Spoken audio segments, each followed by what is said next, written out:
Salut tout le monde, bienvenue sur Rose Shoujo, ici Sarah. Et dans ce tout premier épisode, je tiens à le signaler, je vais vous parler des 5 premiers shoujo que j'ai lus quand j'avais 14 ans et qui m'ont propulsée dans le monde du manga. Parce que j'ai commencé par des shoujo, voilà. Alors évidemment, qu'on se le dise, j'accepte de vous révéler mon passé peu glorieux en termes de lecture, vous allez le voir très vite. Si en échange, vous partagez le vôtre en commentaire, ça me paraît équitable, d'accord? Donc n'hésitez pas après à me dire quels sont les premiers mangas que vous avez lus. Voilà.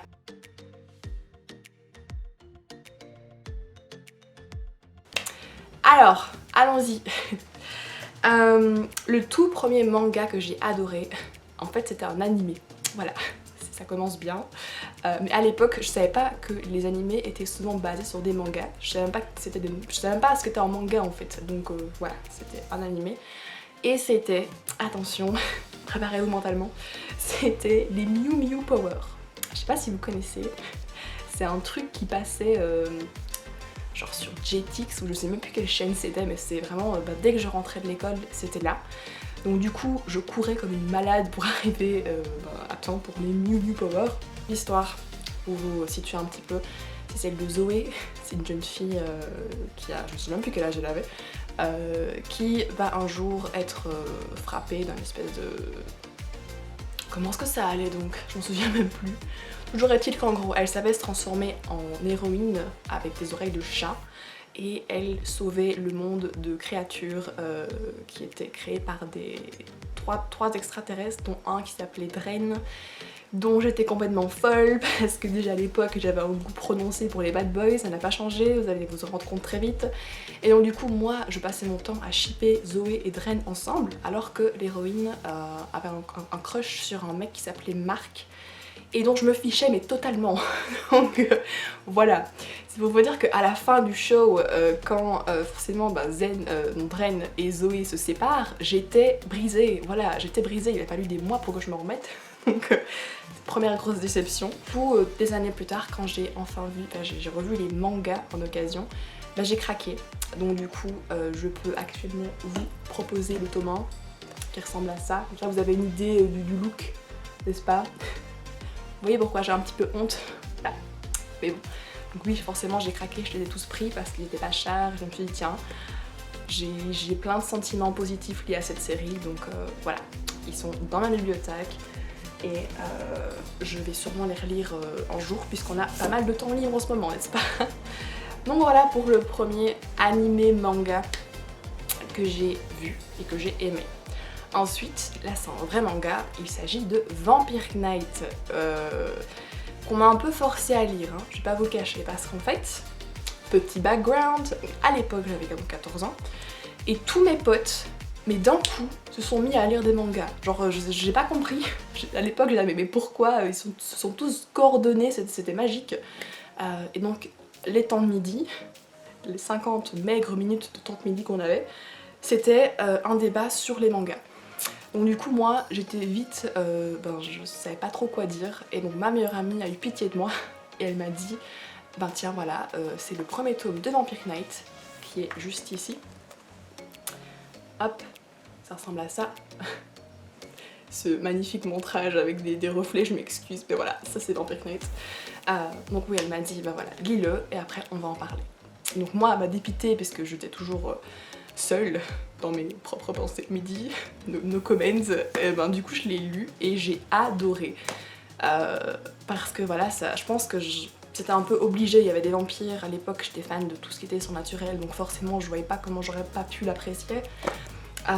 Et évidemment j'ai vu Zéro, donc Zéro c'est le mec ici, avec les cheveux gris, et j'ai craqué, et donc du coup il m'a fallu la suite, et c'est comme ça que je suis rentrée dans le monde du manga shoujo à proprement parler, par Vampire Knight, et c'est une série que j'ai toujours aujourd'hui, vous les voyez peut-être, ils sont là derrière, j'ai tout un étage que je cache ici, dédié à cette série parce que ça reste une de mes préférées. Même si je suis toujours en train de guérir du tome 19, que j'ai rebaptisé le tome maudit, ceux qui ont lu la série je pense comprendront pourquoi. Voilà, je pense que personne n'était prêt à la fin de cette série, franchement. Et, mais je vous ferai une vidéo de ça, de mon avis sur la série complète à un autre moment. Donc voilà, Vampire Knight, deuxième manga que j'ai lu. Le troisième maintenant, c'est un manga que j'adore encore aujourd'hui. Et je pense que pas mal le connaissent. Il s'agit, sans vraiment de surprise, de Fruits Basket. Voilà, c'est un manga... J'ai plein de bons souvenirs de ce manga. Ça reste une de mes séries préférées encore aujourd'hui, alors que j'ai 8 ans de plus quand même. Donc c'est pour vous dire le level dans mon cœur comme série. Pour vous faire une petite idée, voilà, à l'époque, si j'avais pu être adoptée par les Soma, j'aurais signé mais direct, genre je lisais Fruits Basket, j'attendais avec impatience la suite des tomes. C'était trop ma vie en fait, voilà, je l'avoue. Mais donc, encore une fois, pour ce manga là aussi, j'aurai une vidéo un peu plus en détail de mon avis. C'est pas un manga parfait, hein. J'en ai bien conscience, pour ceux qui ne le savent pas, ce qui est logique puisque c'est ma première vidéo. Je travaille sur un mémoire qui porte sur les femmes, les héroïnes dans les shoujo, et donc j'analyse un petit peu comment ça se passe. Et oui, Fruits Basket ne remporte pas la palme, je vais pas vous le cacher, c'est pas le manga où l'héroïne est la plus... Elle est très gentille, hein, mais voilà, on en parlera, c'est pas grave. Mais malgré ça, ça reste un manga très touchant, j'adore tous les personnages, il y en a beaucoup. C'est vraiment... voilà, c'est vraiment un super manga. Si vous voulez savoir un peu plus de quoi ça parle, regardez ma prochaine vidéo, hein, ou regardez juste sur Google, j'en aurai plein. Mais donc oui, ça c'est donc le troisième manga que j'ai adoré, qui m'a mis dans le monde des mangas. Le quatrième, que je n'ai pas avec moi, parce que... C'était une erreur, voilà, je vais pas vous le cacher. C'est Maze Butler. Je sais pas si vous voyez ce que c'est. C'est... je vous mettrai peut-être... je vous mettrai le lien en barre d'infos. Donc voilà, je vous préviens d'office, pour ceux qui veulent aller voir, ce manga n'a aucun sens, voilà. Et je sais pas combien de tomes, mais l'intrigue, c'est n'importe quoi, c'est vraiment n'importe quoi. Je me souviens vaguement que c'est une jeune fille... qui s'appelle May du coup, qui va entrer dans une école pour apprendre les bonnes manières parce que je pense qu'elle a perdu ses parents et qu'elle en fait son grand-père est noble ou un truc comme ça. Mais voilà, je ne sais plus trop. Et du coup elle va avoir un majordome qui s'appelle Ryito, ça par contre je sais pas pourquoi mais ça j'ai retenu. Et qui va... du coup, il y a une espèce d'histoire d'amour entre lui et elle, mais lui, du coup, par son travail, il peut pas, c'est interdit, mais serviteur, et puis il est plus âgé, vous voyez genre quoi, c'est un shoujo. Je sais pas trop pourquoi j'ai commencé à lire et pourquoi à l'époque je lisais, parce qu'à la base, la trope des majordomes, c'est pas du tout un truc que j'apprécie. Par contre, les gardes du corps, là par contre, je suis la première à rêver, hein, genre, vous voyez genre le hack qui est derrière, genre je le respecte et je l'aime. Donc les gardes du corps, je suis là, mais les majordomes, c'est pas trop mon truc. Dites-moi un peu vous, ce que vous en pensez des tropes avec des majordomes, et quelles sont les tropes en général qui vous plaisent dans les mangas, parce que voilà, on n'aime pas tous les mêmes choses. Mais donc oui, voilà. Maze Butler, j'ai pas trop compris pourquoi je lisais ça avec tant d'enthousiasme, et actuellement je ne compte pas relire la série ni la racheter. Elle m'a laissé un souvenir un peu bizarre, je vous le cache pas. Donc voilà. Et enfin, le tout dernier shoujo que j'ai découvert à l'époque, c'était, et je l'ai encore, c'est pour vous dire, hein. Viens par ici s'il te plaît.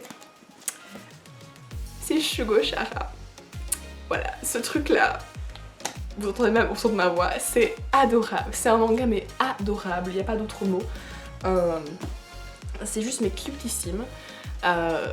Et je pense que c'est, donc pour vous faire un petit topo, donc c'est l'histoire d'une jeune fille qui s'appelle Amu, qui a pas mal de problèmes parce que elle ose pas en fait être elle-même, je vais y arriver, avec les autres parce qu'elle a un peu peur de leur jugement. Enfin, c'est une phase qu'on connaît tous, surtout quand on est ado je pense.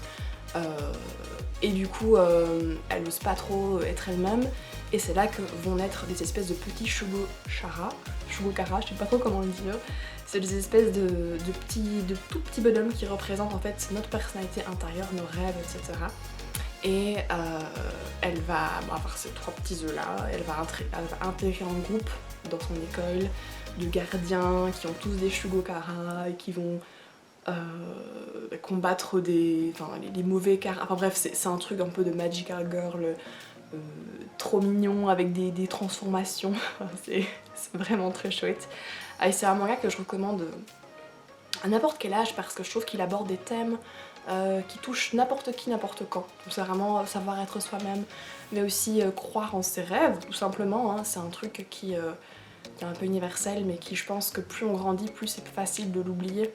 C'est pour ça que par exemple moi, quand parfois j'ai des petits problèmes dans mes projets créatifs, ou parce que j'ai l'impression, vous savez, que les cours prennent beaucoup de place et que du coup j'ai plus le temps de faire ce que j'ai vraiment envie de faire, ben c'est un manga qui je trouve fait du bien et vous rappelle de toujours croire en vos rêves. Voilà, c'est très profond comme truc, mais voilà, en gros c'était le 5e manga que j'ai lu, que j'ai découvert et que j'aime toujours autant. Et ben voilà les amis, un petit peu abrupt, mais c'était donc les 5 shoujo de mon enfance et qui m'ont vraiment lancé dans les mangas. Shoujo, parce que vous allez pouvoir le constater, je lis quasiment que ça, donc ça m'a bien marqué. Bah du coup moi je suis extrêmement curieuse de savoir quels sont les shoujo de votre enfance, quels sont les shoujo ou les mangas tout court que vous avez lus, qui vous ont donné envie de vous plonger dans le monde du manga et d'en lire plus. J'attends tout ça en commentaire, hein. Soyez sympa, ne me laissez pas seule avec mes animés de la honte. Hein. Je rigole. D'ailleurs même si c'est des shonen, n'hésitez pas à les laisser en commentaire, genre il n'y a pas de souci, vous pouvez aimer tout ce que vous voulez, juste dites-les moi, comme ça peut-être que ça pourra peut-être me faire découvrir d'autres choses, on partagera encore plus. Et puis voilà, c'était le premier épisode de Rose Shoujo, j'espère que ça vous a plu, on se retrouve très vite dans un prochain épisode, parce que vu le confinement actuel, du temps j'en ai, hein. Donc voilà, je vous dis à la prochaine, merci de m'avoir suivi jusqu'ici et gros bisous, moi.